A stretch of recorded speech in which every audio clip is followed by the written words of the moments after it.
päike paistis. Tiigi ääres aasal õitsesid lilled, roosad kurerehad, lillad kellukesed, kollased võililled ja valged karikakrad. Leblikas lendas õielt õiele ja maitses nektarit. Siin-seal punetasid juba maasikad. Sipelgas kiirustas männiokast kandes sipelgapesa poole. Lepatriinu otsis endale maitsvat toitu. Kärbes lendas pinisedes pinn. Kauni looduse keskel, otse maasikapuhma kõrval, hakkas järsku kerkima mullahunnik. Kivikesi ja mulda lendas igale poole laiali. Mis siis nüüd juhtus? Mullahunnikust pistis pea välja väike mutt ja vaatas uudishimulikult ringi. Aga mis nüüd? Mutt vudis tiigi äärde, tiigivesi hakkas äkki virvendama ja veest pistis pea välja väike kalake. Ta vaatas kalda poole ja nägi seal väikest mutti. Ringid veepinnal hajusid, kalasoomused sätendasid päiksepaistel. Ta tegi kohe rõõmsalt tutvust. Tere hommikust, mutt! Kuidas käbarad käivad? Ilus ilm, kas pole, kalake? Hüüdis väike mutt vastu. Mullahunniku kõrval punetasid suured maasikad. Järsku tuli mutil hea mõte.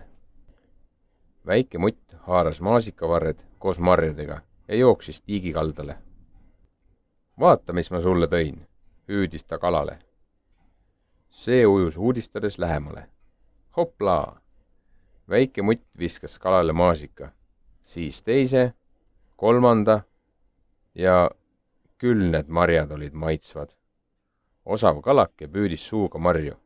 See oli nii tore ja lõbus. Kala ja mutt lustisid kaua. Ka liblikale meeldis see mäng. Päev oli tõesti vahvalt alanud. Mis siis nüüd juhtus? Konnade silmad läksid jahmunud punni. Linnud hakkasid ärevalt sädistama. Mutt vehkis hoiatavalt käpakesega. Lähemal ujus suurte hammastega hirmus kala. Ehmatusest pillas kalake viimase marja suust. See on haug. Ta sööb väikeseid kalu. Põgene! Kroksotasid konnad. Haug ujus nagu nool oma saagi suunas. Siis viskus ta tohutu jõuga veest välja ja hüppas üle kalakese. Põgene! Karjatas väike mutt. Kalake ei jäänud ootama ja sukeldus kiiresti sügavale vette. Hirmus haug järgnes talle. Veepinnal jäi kõik vaikseks. Ainult sõnajalad heljusid vaikselt vee kohal, mis aga toimus vete sügavuses. Kalake ujus siksakitades tiigipõhja, kus ta tundis igat kivikest ja taime. Ta püüdis seal ennast ära peita, kuid haug leidis ta ikkagi üles. Siis ujus kalake viimast jõudu kokkuvõttes uuesti veepinnale. Väike mutt seisiski tiigikaldal ja uuris ärevalt veepinda, kus alles paar minutit tagasi oli kalake rõõmsalt lupsu löönud ja mänginud. Praegu aga käis tiigis võitlus elu ja surma peale. Mutt tahtis väga kalakest aidata. Kuidas saaks selle haugi ometi kinni püüda? Mis küll teha? Järsku lõi vesi lainetama ja hopsti hüppas hingetu kalake ehmunud mutile käppade vahele. Hurraa, kalake! Nüüd oled sa haugi käest pääsenud, hüüdis mutt. Kõik rõõmustasid. Väike mutt, kirjud liblikad ning aeglase moega tigu kivi otsas. Väike kala oli päästetud. Jälle hakkas vesi lainetama ning hirmus haug pistis oma suure pea veest välja. Kus oled, väike kala? Selle peale näitas väike mutt haugile pikka nina. See kala ei ole sulle lõunasöögiks. Ta hoidis kalakest kõvasti kinni. Sa veel maksad selle eest, ävardas haug. Ta kiristas oma nõelteravaid hambaid ja sisistas. Ma jään sind siia ootama ja aega on mul palju. Ning kadus siis vee sügavusse. Mu vaene väike kalake, tiigis sa nüüd küll elada ei saa. Haug ei jäta sind siin rahule. Mida me siis nüüd teeme? Ma viin su enda juurde. Lähme hästi ruttu, sa ei saa ju kuival maal hingata. kalake, ma elan siinsamas tiigi lähedal. Ümberringi kasvab hein, õitsevad kellukesed, karikakrad ja teised lilled. Näe, siin punetavad ka su lemmikmarjad, maasikad. Kuid praegu ei ole meil nende jaoks aega, meil on kiire. Väike mutt kadus koos imestunud kalakesega maa alla. Kas keegi on näinud kala, kes läheks mutimulla hunnikusse? Seal ei ole ju vett, sosistasid üllatunud sipelgad.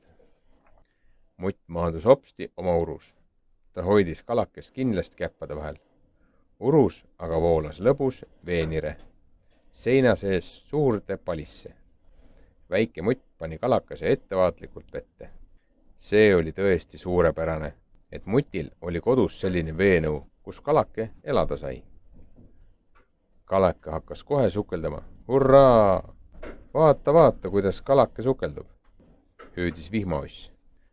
Puhka nüüd veidi, kalake, pärast neid hirmsaid juhtumisi, soovitas väike mutt. Mutt ise aga hakkas kohe innukalt tegutsema. Nii tema kui ta sõbrad teadsid, et kalake tahab elada tiigis, mille vesi sillerdab päikesepaistel ning mille kallastel kasvavad lilled ja maasikad.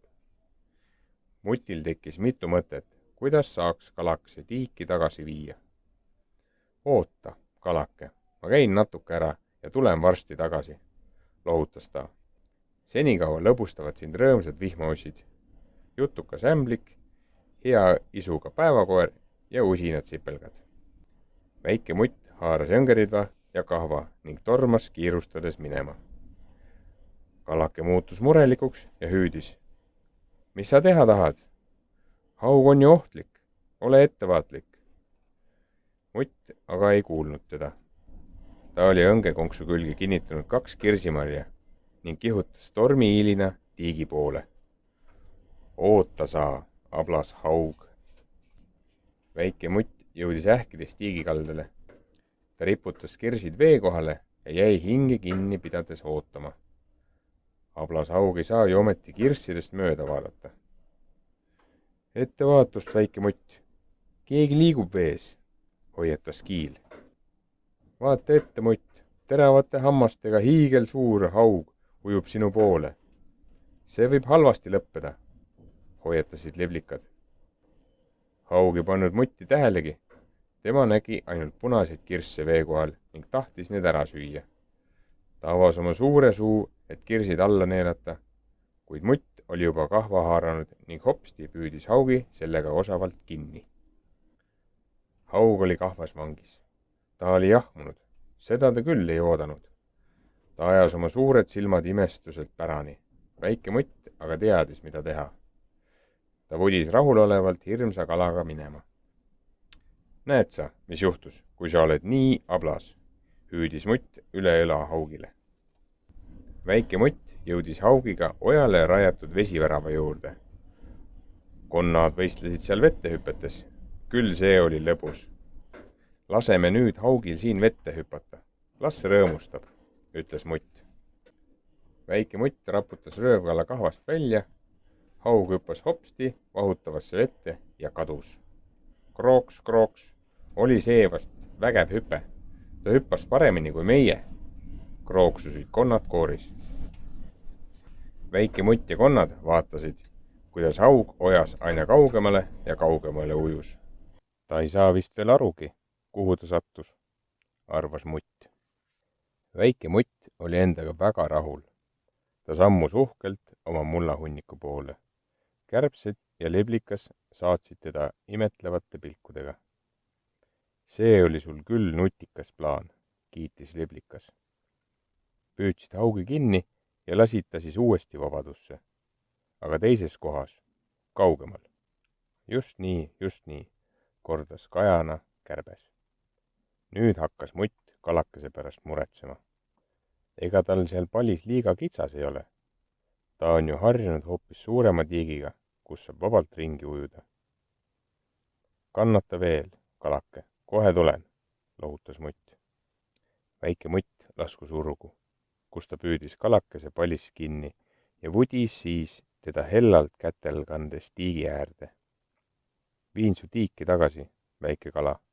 Seal on nüüd rahulik ja ohutu ning sa saad igal pool ujuda. Sinuga oli nii tore mängida, nüüd saame veel koos lustida.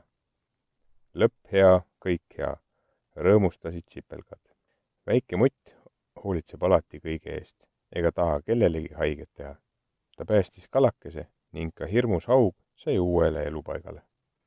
Taibukas mutt leiab alati raskest olukorrast väljapääsu. Väike mutt lasi kalakese tiiki tagasi. Kõik rõõmustasid. Konnad krooksusid, hüppasid ja ujusid vees. Liblikad tantsisid, lelleaied heljusid tuules ja päike paistis. Plirts-plärts. Kala pladistas uimedega ja sabaga. Ta ujus edasi ja tagasi, üles ja alla, siia ja sinna. Igale poole, kuhu ta vaid tahtis. See oli suur rõõm. Kalak ujus vesikasvude vahel. Suured latikad ja linaskid rõõmustasid tema naasmise üle. Kalake aga otsis midagi. Mis see küll olla võiks? Kuhu kalake siis nüüd kadus? Tal on tiigis kindlasti oma peidukohad ja salapaigad. Kalak ujus parajasti roosa vesiroosi alla. Oi, aga mis seal liiva sees sinab? See on ju jõekarp. Sellistes karpides elavad limmused ja kasvavad pärlid. Kalad aga tavaliselt nende vastu huvi ei tunne. Väike mutt oli tiigikaldal ega saanud aru, mis toimub. Ta põrnitses veepinda, kuid nägi seal ainult oma peegelpilti. Kuhu siis väike kala ometi kadus? Seal ujub latikaid, seal ujub linask. Kus on meie kalake? Kas temaga juhtus midagi? Muretses mutt. Krooks, krooks, väike mutt, ole ettevaatlik. Sa kukud niimoodi vette, hoiatasid konnad. Kalake tõi hinnalise jõekarbi tiigipõhjast veepinnale ning kinkis selle tänutäheks mutile. See on sulle, väike mutt. Suur tänu abi eest. Jõekarp, imestas mutt. Aitäh, aitäh. Sellistes karpides kasvanud ilusaid pärleid kannavad tavaliselt daamid. Kallis mutt, see ei ole tavaline pärl. See pärl on kasvades näinud nii palju täiskuu valgust, et nüüd särab ta pimedas ja kiirgab valgust ümberringi. Sa saad seda kasutada oma uru valgustamiseks. Väike mutt avas jõekarbi kaane ja imestas. Nii ilus ja kui ere valgus. Kalakese kingitus soojendas muti südant. Suur tänu, kalake, kiitis mutt. Ta tõstis pärli kõrgele, hämarus kadus ja ümberringi läks valgeks. Mutt ei suutnud pärlil pilku ära pöörata. Ka jaanimardikad tulid oma laternatega seda imet vaatama. Koduurg muutus tänu pärlile valgeks. Mutt riputas pärli voodi kohale. Vihmaussid pilgutasid imestusest silmi. Siin oli nüüd tõesti valge. Väike mutt heitis voodisse, avas raamatu ja hakkas teistele unejuttu ette lugema. Lepatriinu, ämblik, röövikud, jaanimardikad ja vihmauss kuulasid teda huviga. Päev oli olnud pikk ja seiklusrikas. Varsti jäid sõbrad üksteise järel magama. Mutt lõpetas lugemise, ta pani pärli jõekarpi puhkama ja uinus kohe. Unes nägi ta tiiki ja seal rõõmsalt ujuvat kalakest.